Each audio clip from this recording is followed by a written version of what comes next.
ఎటు చూసినా పచ్చదనం, ప్రవహించే నది, పక్షుల కిలకిల శబ్దాలు.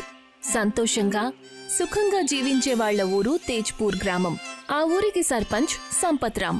సంపత్రామ్ చాలా సభ్యత గలవాడు, చాలా మంచివాడు, అలాగే నిజాయితీపరుడు. ఊరిని ఎంతో బాగా చూసుకునేవాడు.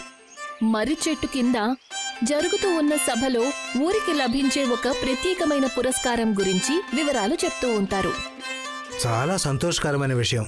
ప్రతి సంవత్సరం లాగా ఈ సంవత్సరం కూడా మన గ్రామానికి ఆదర్శ గ్రామంగా పురస్కారం లభించింది. ఈ పురస్కారం, ఈ విషయానికి ఆధారం మన గ్రామంలో వికాసంతో పాటు సుఖశాంతులు కూడా ఉన్నాయని నేను మీ అందరికీ ఒకటే చెప్పాలనుకుంటున్నాను. మీరందరూ ఇదే విధంగా కలిసికట్టుగా ఉండాలి. కానీ సంపత్రామ్ గారు, వికాసము సుఖశాంతులైతే సరే, కానీ ప్రతి సంవత్సరం లాగే ఈ సంవత్సరం కూడా మన ఊళ్ళో ఉడికించే చలి పుడుతుంది. దాని సంగతి ఏంటి? దానికి ఏమైనా పరిష్కారం ఉందా మీ దగ్గర? ప్రతి సంవత్సరం చలికాలం వస్తుంది. ప్రతి సంవత్సరంలాగా ఈ సంవత్సరం కూడా మనం అందరికీ దుప్పట్లు పంచి పెడదాం. దానితో అందరూ చలి నుంచి తమను కాపాడుకోవచ్చు. తనే సూరజ్, సంపత్రామ్కి ఏకైక కొడుకు. తన తండ్రిలాగానే మంచివాడు, తెలివైనవాడు కూడా. అతను ప్రతి క్షణం ఊరి మంచి గురించే ఆలోచిస్తూ ఉంటాడు. కానీ ఈసారి మాకేం తెలిసిందంటే, ప్రతి సంవత్సరం అంటే కూడా ఈ సంవత్సరం చలి ఎక్కువగా ఉంటుందని. మీరే కంగారు పడకండి. దానికి ఏదైనా పరిష్కారం వెతికే ప్రయత్నం మనం చేద్దాం. రామ్ దాస్ మాటలు నిజమవుతాయి. ఈసారి ఊర్లో చాలా చలిగా ఉంటుంది. సంపత్రామ్ ఇంకా సూరజ్ ఊరి వాళ్లందరికీ బెడ్షీట్లు పంచుతారు. కాని ఎన్ని పంచినా అవి జనాలకి సరిపోవు. అరే, ఈ సంవత్సరం చలి అంత ఎక్కువగా ఉందంటే 2-3 బెడ్షీట్లు కప్పుకున్నా కూడా చలి ఆగడం లేదు. అవునవును, ఈసారి ఊళ్ళో సంపత్రామ్ గారు ఎన్ని బెడ్షీట్లు పంచినా సరే అవి కూడా సరిపోవడం లేదు. ఇప్పుడు ఏం చేద్దాం? ఈ చలిలో బయటికి ఎలా రావాలి? ఇంటి నుంచి బయటకు వచ్చి పని చేసుకోకపోతే ఆకలి చావులు చావాల్సి వస్తుంది. అసలు మనం ఏం చేయాలి? ఇప్పుడు బహుశా మనం ఆ ధన్సుక్లాల్ దుకాణానికే వెళ్లాల్సి వస్తుంది అనుకుంటా. కానీ అతను చాలా ఎక్కువ ఖరీదుకి అమ్ముతున్నాడు. ఇప్పుడు ఏం చేయాలి? మనకు వేరే దారి లేదు కదా ఇప్పుడు. అందుకని ఊరి వాళ్లందరూ ధన్సుక్లాల్ దుకాణానికి వెళ్తారు. అతనికి ఒక బెడ్షీట్ల దుకాణం ఉంటుంది. ఇలా చూడండి, ఈ బెడ్షీట్లు 5,000. దీని క్వాలిటీ చూడండి, చాలా బాగుంటుంది. ఇవి తీసుకోవాలనుకుంటే తీసుకోండి, లేదంటే వెళ్ళండి ఇక్కడి నుంచి. మీ సర్పంచ్ ఇచ్చే బెడ్షీట్లా కాదు. వాళ్ళు ఇచ్చిన బెడ్షీట్కి దుప్పటికి తేడానే ఉండదు. తేడా మీ ఆలోచన విధానంలో, వాళ్ళ ఆలోచన విధానంలో మాత్రమే ఉంది. వాళ్ళు ఇచ్చిన బెడ్షీట్లు బాగానే ఉన్నాయి, కానీ మీరు ఏదైతే 5,000కు అమ్ముతున్నారో వాటి ధర 2,000 కంటే ఎక్కువే ఉండదు. ఊళ్ళో ఇంత చలిగా ఉంది, కానీ మీరు లాభాల గురించి ఆలోచిస్తున్నారా? పేదవాళ్ళ సంగతి పక్కన పెడితే ధనవంతులకు కూడా ఈ బెడ్షీట్ను కొనటం చాలా భారం అయిపోతుంది. మీరు కూడా ఈ ఊరి వారే కదా, మీకు కొంచెం కూడా ఊరి గురించి ఆలోచన లేదా? నేను ఊరు గురించి ఆలోచిస్తున్నాను కాబట్టే దీని రేటు మరీ తగ్గించేశాను. లేకపోతే పట్టణానికి వెళ్ళండి, అక్కడ మీకు అసలు ధర ఏంటో తెలుస్తుంది.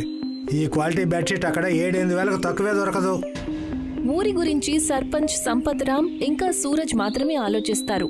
వాళ్లు తమ ఇంట్లో కూర్చుని ఆలోచిస్తూ ఉంటారు. నాన్న, ఈసారి వచ్చిన చలి వల్ల అందరూ పాపం చాలా కష్టపడుతున్నారు. అవును, నేను కూడా విన్నాను. నిన్న ఊళ్ళో ఆ మంగుళు వాళ్ళ నాన్న చలి వల్ల చనిపోయారట. ఇలాగే నడుస్తూ ఉందంటే ఊళ్ళో ఒక కుటుంబం కూడా ప్రాణాలతో మిగలదు. ధన్సుక్లాల్ కేవలం లాభాల గురించి మాత్రమే ఆలోచించకుండా కొంచెం ఊరి వాళ్ళ గురించి కూడా ఆలోచిస్తే అన్ని సమస్యలు పరిష్కారం అయిపోతాయి. అతని అంత ఖరీదైన బెడ్షీట్లను ఊరి వాళ్ళు ఎలా కొనుక్కుంటారు? నా ఉద్దేశం ప్రకారం నేను ధన్సుక్లాల్ దగ్గరికి వెళ్ళి మాట్లాడడం మంచిదేమో. సంపత్రామ్ ఎప్పుడైతే ధన్సుక్లాల్ ఇంటికి వెళ్తాడో అప్పుడు అతనికి కూడా అదే సమాధానం చెప్తాడు. ధన్సుక్లాల్ నుండి అందరూ అదే ఊహిస్తారు. ధన్సుక్లాల్, నేను కొంచెం చెప్పేది విను. నువ్వు ఊరి గురించి ఆలోచించు. ఇక్కడ అందరూ 500 రూపాయలు కూడా ఖర్చు పెట్టలేకపోతున్నారు. అలాంటి వాళ్ళు 5,000తో దుప్పట్లు ఎలా కొనగలరు? నేను దుప్పట్లు తక్కువ ధరకు అమ్మాలని మీరు అనుకుంటున్నారు, కానీ సంపాదించుకోవడానికి ఇదే సీజన్ కదా. ఇప్పుడు డబ్బు సంపాదించకపోతే ఇంకెప్పుడు సంపాదిస్తాను? నేను తక్కువ ధరకే బెడ్షీట్లు అమ్మను, ఇది ఖాయం అంతే. సంపత్రామ్ ఇంకా సూరజ్ తమ ఇంట్లో కూర్చుని ఉంటారు, ఆలోచిస్తూ ఉంటారు ఈ సమస్య నుండి ఊరి వాళ్లను ఎలా కాపాడాలి అని. సంపత్రామ్ ఎంతో బాధతో ఇలా అంటాడు. ఈ సమస్య నుండి ఊరి వాళ్ళు ఎలా బయటపడతారో నాకు అర్థం కావడం లేదు. మీరేం కంగారు పడకండి నాన్న, ఏదో ఒకటి చేద్దాం. నేను సర్పంచ్ అయినప్పటి నుంచి ఈ ఊరిని నా కన్నబిడ్డలా చూసుకుంటున్నాను. అన్ని సమస్యలు తీర్చాను. కానీ ఈ సమస్యకు నాకు పరిష్కారం దొరకడం లేదు.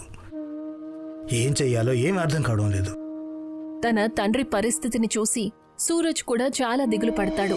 నిజంగానే తన తండ్రి సర్పంచ్ అయినప్పటినుంచి తన ఊరిని తన బిడ్డలాగానే చూసుకుంటూ వచ్చాడు. తన కుటుంబం కంటే కూడా ఎప్పుడూ ఊరి గురించే ఆలోచిస్తాడు. కాని చలి సమస్య అయితే అతన్ని లోపలి నుంచి కృంగదీసేసింది. సూరజ్ కూడా తన తండ్రిలాగానే ఊరిని ఎంతో ప్రేమిస్తున్నాడు. ఈ మొత్తం వాతావరణంలో తను ఎలా ఇరుక్కున్నాడంటే తనకి ఊపిరాడట్లేదు. అందుకని కాస్తలా తిరిగి రావడానికి ఊరి నుండి దూరంగా నది ఒడ్డుకి వెళ్తాడు. ఇదిగో అన్నయ్య, చూడు, మా బాలు ఆ కన్నంలో పడింది. ప్లీజ్ మీరు మాకు అందులో నుంచి బాల్ తీసి ఇస్తారా?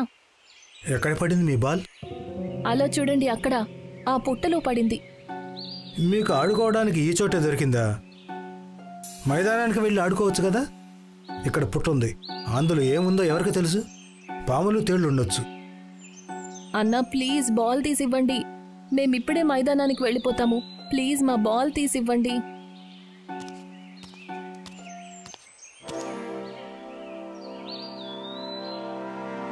నాగుపాముని చూసి అందరూ భయపడతారు. కాని ఆ పాము మాట్లాడేసరికి సూరజ్ ఆశ్చర్యపోతాడు.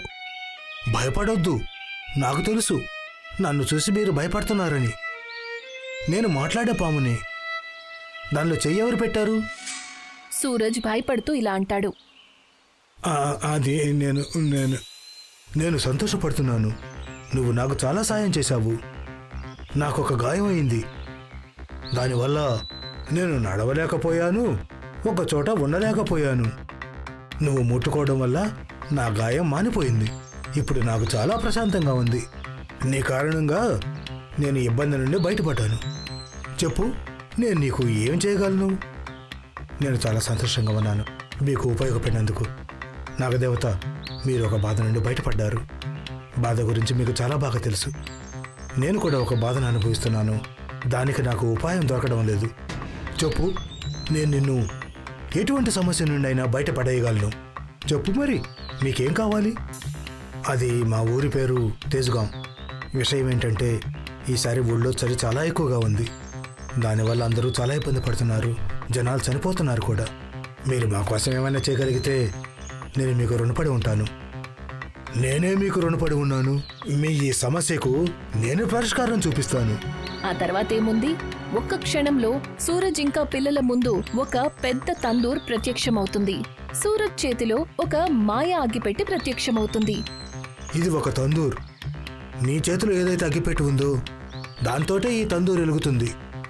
దాని వేడితో మీ ఊళ్ళో ఎంత వెచ్చదనం వస్తుందంటే బెడ్షీట్ కప్పుకునే అవసరం కూడా ఉండదు. అంతా మామూలుగా మారిపోతుంది.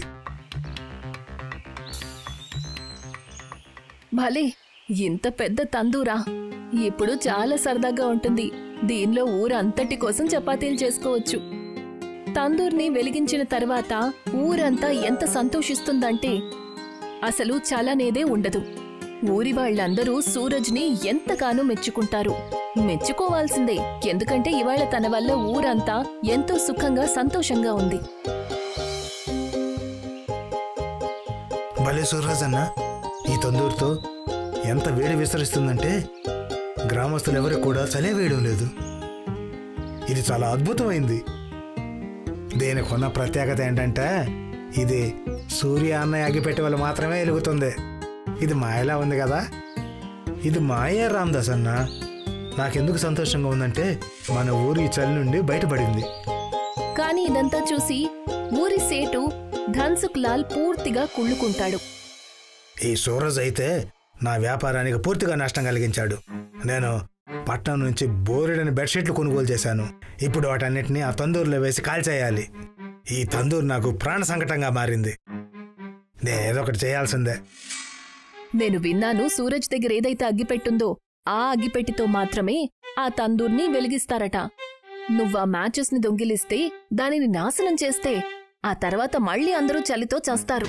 వాళ్ళు చలి నుండి తప్పించుకోవడానికి నీ దగ్గరే బెడ్షీట్లు కొనుక్కుంటారు. కానీ ఇప్పుడు నేను ఏం చేస్తే ఆ తందూరు అగ్గిపెట్టి నా చేతిలోకి వస్తుంది? నువ్వు అగ్గిపెట్టెని ఎవరూ చూడకుండా జాగ్రత్తగా దొంగిలించాలి. ఒక పంచి, రాత్రివేళ చీకట్లో సంపత్రామ్ ఇంటికి వెళ్ళు. ఆ అగ్గిపెట్టెను నువ్వు బయటికి తీసుకొచ్చి నాశనం చేసేయ్. రాత్రివేళ ఊరంతా నిద్రపోతూ ఉన్నప్పుడు సంపత్రామ్ ఇంటి వెనుకవైపున్న కిటికీలో నుంచి ఏవో శబ్దాలు వినిపిస్తాయి.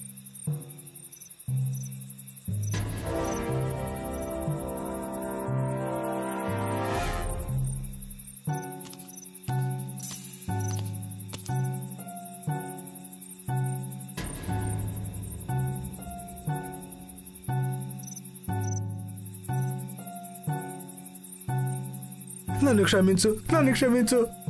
పాము నన్ను కరిచేస్తుంది. ధన్సు, నువ్వు ఇక్కడేం చేస్తున్నావు? నువ్వు దొంగలాగా మా ఇంట్లోకి ఎలా వచ్చావు? మీ మాయా తందూరి కారణంగా ఊరికి చాలా లాభం కలిగింది, కానీ నా వ్యాపారం నష్టపోయింది. నాకు చాలా కష్టం కలిగింది.